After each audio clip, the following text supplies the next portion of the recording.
Hi, Muslims believe Islam is the correct path that leads to eternal salvation.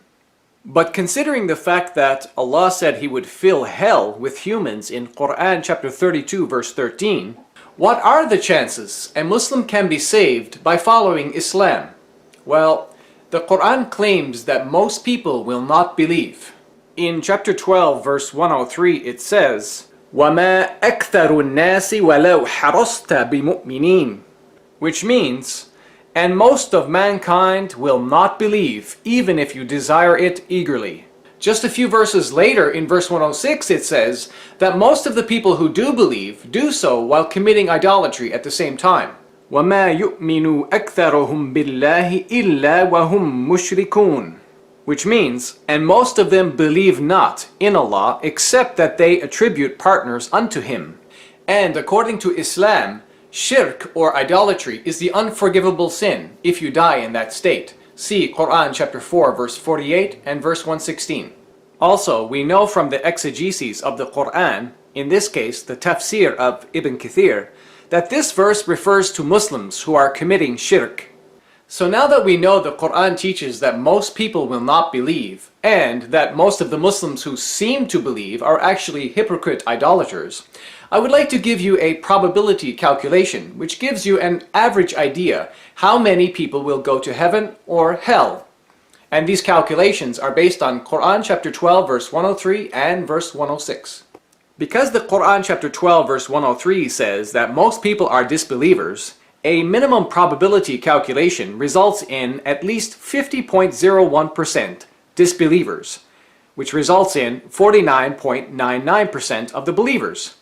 But because the Quran also says in chapter 12 verse 106 that most of the believers are actually disbelievers, we therefore divide the number of believers in two, and the majority percentage we then add to the number of disbelievers, which results in 75.01% disbelievers and 24.99% believers.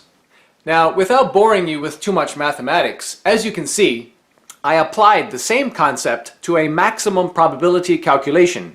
And after determining the minimum and maximum calculations, as you can see, I was able to get an average probability percentage. So, as you see, based on Quran chapter 12 verse 103 and verse 106, on average, 87.5% of total disbelievers will go to hell, and on average, 12.49% of total believers will go to heaven.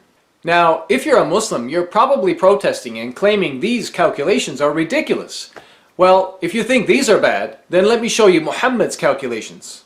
In ΣΑΧИХ Bukhari, volume 8, hadith number 6529, we read, narrated Abu Huraira, the Prophet, meaning Muhammad, said, "The first man to be called on the day of resurrection will be Adam, who will be shown his offspring, and it will be said to them, 'This is your father Adam.' Adam will say, responding to the call, 'Labbaik and Sa'adaik.' فَيَقُولُ أَخْرِجْ بَعْثَ جَهَنَّمَ مِنْ ذُرِّيَّتِكَ. Then Allah will say to Adam, 'Take out of your offspring the people of hell.' فَيَقُولُ يَا رَبِّي كَمْ أُخْرِجْ.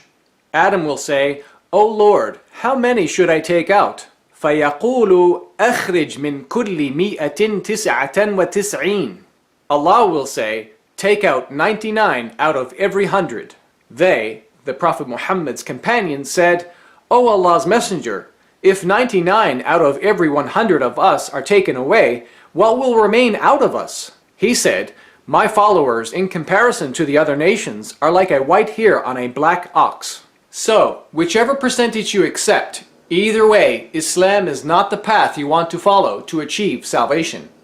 As you've just seen, the chances a Muslim can be saved by following Islam are looking very weak indeed.